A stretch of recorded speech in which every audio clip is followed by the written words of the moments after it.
दोस्तों आज की कहानी है the moving coffins of Barbados, the Chase vault की। ये काफ़ी इंटरेस्टिंग कहानी है दोस्तों। शायद कुछ यूट्यूबर्स ने इस टॉपिक को कवर भी किया है और ये हमारे चैनल में आई थिंक ये पहला एक हॉरर सुपर नेचुरल एपिसोड रहेगा।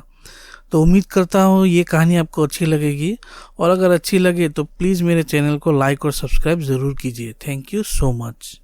दोस्तों बारबाडोस जो है वो जो वेस्ट इंडीज़ है, वेस्ट इंडीज़ जैसे आपको मालूम रहेगा बहुत सारे छोटे छोटे जो आइलैंड नेशंस हैं उनको मिला के इसको वेस्ट इंडीज़ बोलते हैं। तो उसका ही एक ऐसा आइलैंड नेशन है बारबाडोस। अब बारबाडोस में दोस्तों काफ़ी सालों से, मतलब सालों पहले ब्रिटिश लोगों का शासन था, जैसे हमारे इंडिया में था और कई जगहों पे।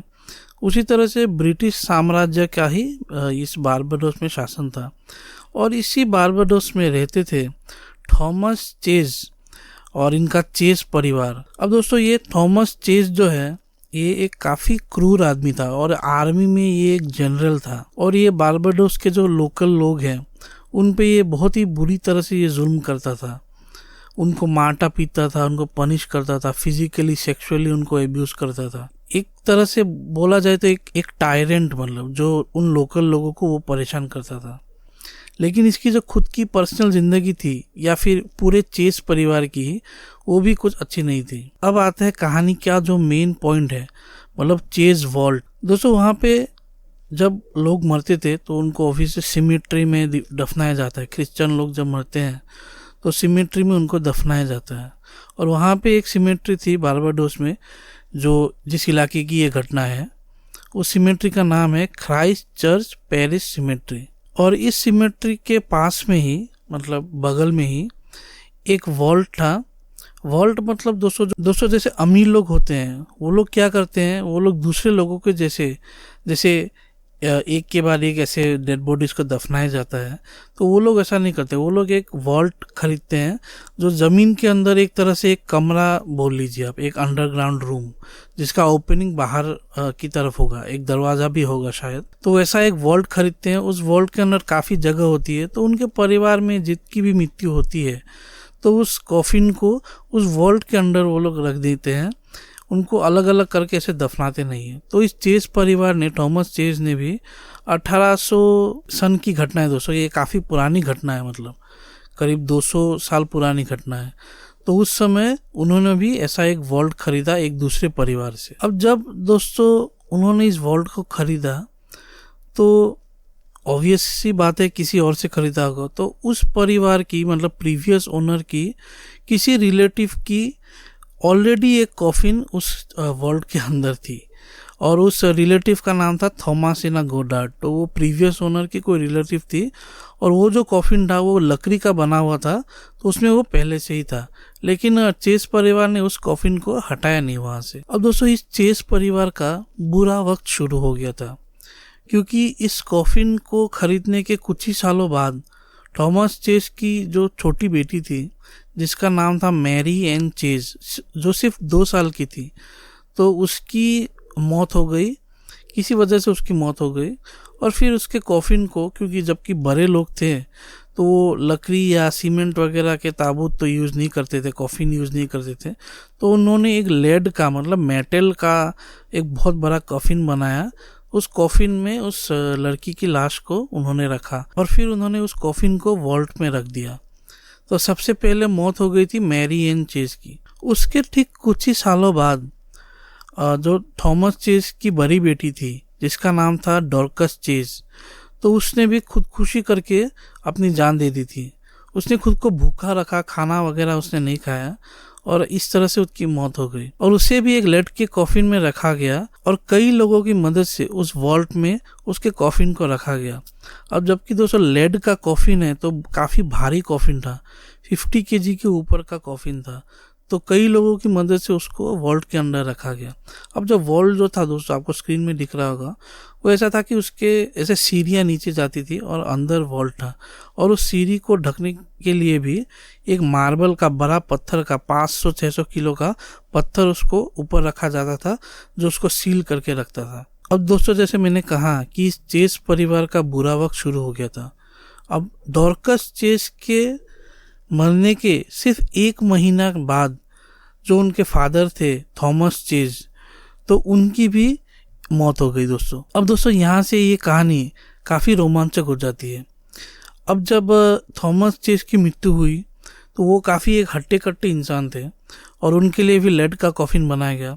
अब जब उनको कॉफिन में डाला गया तो वो कॉफिन इतना भारी हो गया था, करीब 100 किलो के भी ऊपर का कॉफिन हो गया था और करीब 7 से 8 लोग मिलके उनके कॉफिन को उन्होंने उठाया और वॉल्ट के पास लेके गए उनको दफनाने के लिए। लेकिन दोस्तों जब उन्होंने उस 500 किलो के पत्थर को हटाया और नीचे जाने लगे वॉल्ट के, तो उन्होंने क्या देखा, और जो उन्होंने देखा उससे मतलब उनकी सिट्टी पिट्टी गुम हो गई दोस्तों। उन लोगों ने देखा कि जो 3 कॉफिन्स थे उस वॉल्ट के अंदर, यानी कि जो पहली ओनर की रिलेटिव थी गोडार्ड, फिर मैरी एन चेज और डॉर्कस चेज, उन तीनों के कॉफिन्स इधर उधर बिखरे पड़े थे।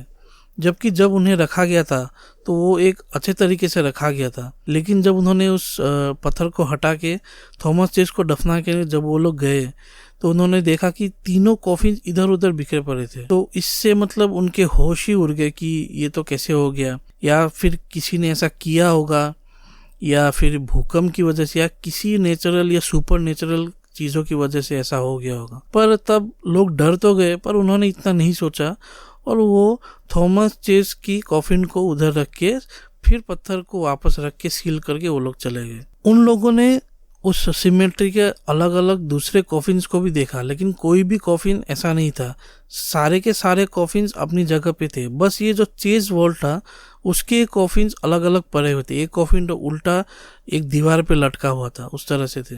फिर भी लोगों ने ज़्यादा ध्यान नहीं दिया और वो लोग उसको सील करके चले गए। अब दोस्तों जैसा कि मैंने आपको बताया, ये चेज परिवार वहाँ पे बिल्कुल ही एक अनपॉपुलर परिवार था, क्योंकि ये लोग वहाँ पे जो लोकल्स थे उनके ऊपर काफ़ी दुर्व्यवहार करते, स्पेशली जो फैमिली हेड था थॉमस चेज, वो इन लोकल्स पे काफ़ी बुरी तरह से उनको मारता पीटता था, उनको एब्यूज करता था। अब दोस्तों थॉमस चेज को वहाँ पे वॉल्ट में रखने के कई महीने बाद कुछ मेंटेनेंस करने वाले कर्मचारी उस वॉल्ट में जाने लगे। उन्होंने उस पत्थर को हटाया और फिर वो लोग आश्चर्यचकित हो गए, वो लोग घबरा गए, क्योंकि फिर दोबारा से जितने भी कॉफिन्स थे, अब तो 4 हो गए थे, तो चारों कॉफिन्स एक के ऊपर एक पड़े हुए थे।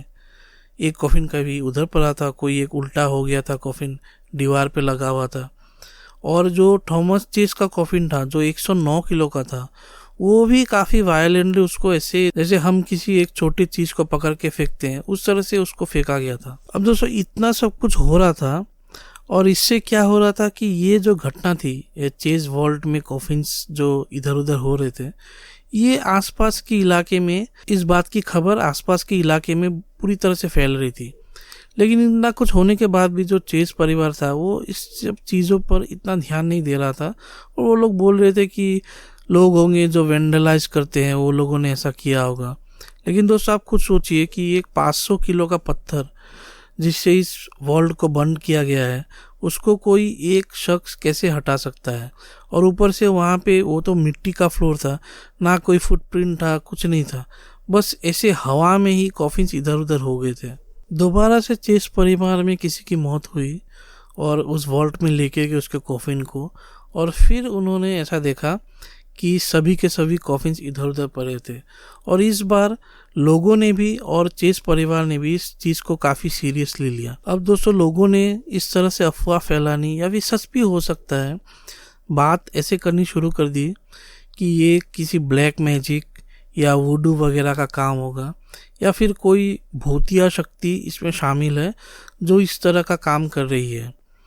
तो कई लोग सामने आए, ऑथोरिटीज़ भी वहाँ पे, गवर्नर तक वहाँ पे सामने आए, और उन्होंने उस वॉल्ट में क्या किया कि उसके फ्लोर में पूरी तरह से रेत बिछा दी और जितने भी कॉफिन्स इधर उधर पड़े हुए थे उनको ठीक से अपनी जगह पे उन्होंने रख दिया।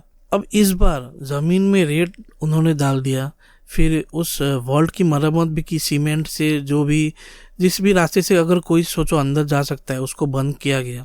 और 8 महीने बाद ये देखने के लिए कि कॉफिन्स इधर उधर पड़े हुए हैं या फिर ठीक है, 8 महीने बाद उन्होंने फिर इस वॉल्ट को खोला। और दोस्तों सोचिए 8 महीने बाद फिर से क्या हुआ होगा? क्या इस बार कॉफिन्स अपनी जगह पे थे या फिर इधर उधर बिखरे हुए थे? अब दोस्तों इस बार ये कहानी इतनी बड़ी हो चुकी थी कि कॉफिन के मतलब वॉल्ट के आसपास हजारों लोगों की भीड़ लग गई थी ये देखने के लिए कि कॉफिन अपनी जगह पे है या फिर इधर उधर बिखरे पड़े हैं।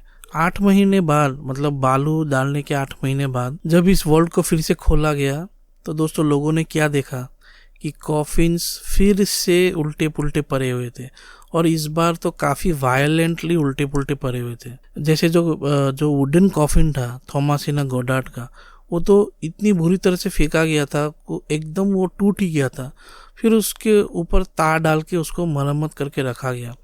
यहाँ तक कि थॉमस चेस का कॉफिन भी बहुत ही बुरी तरह से फेंका गया था। अब दोस्तों आप खुद सोचिए ये ऐसा कैसे हो सकता है।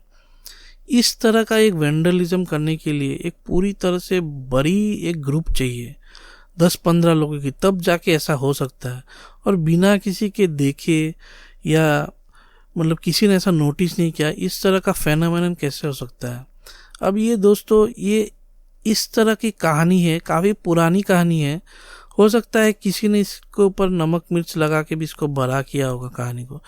जो भी है, बारबाडोस के इतिहास में ये एक काफ़ी फेमस कहानी है दोस्तों, जो जनरेशन बाय जनरेशन लोगों को सुनाई जाती है।